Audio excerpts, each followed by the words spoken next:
acca ndeysaan première demi-finale bu cher diggante Gania Selbé bu Basis Lok Kornoto bu Djilor. Deuxième demi-finale bi diggante Lay Ndangane Pascal bu Ndunguj.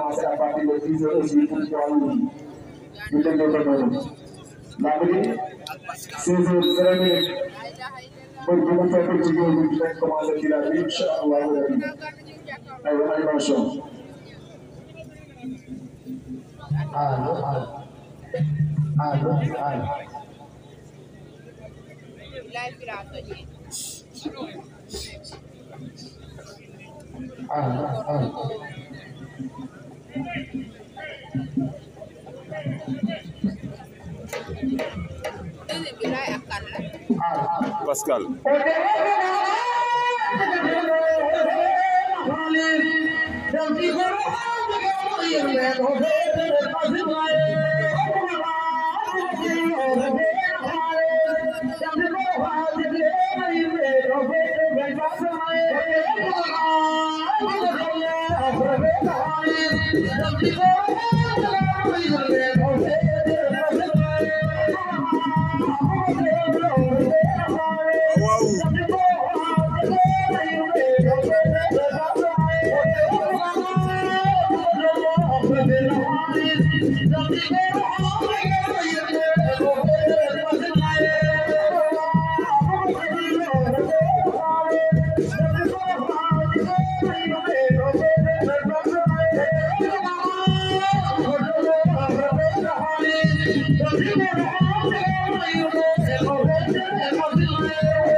Gania Selbé Kornoto aca Lay Ndangane Pascal bu Ndunguj.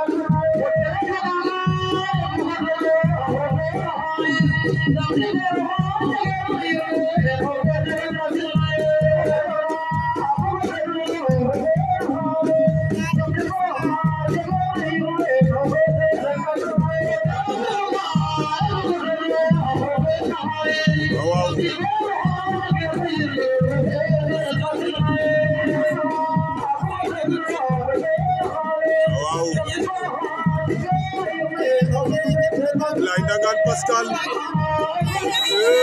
Lay Ndangane daan na Pascal bu Ndunguj. Lay Ndangane ama fa Pascal bu Ndunguj.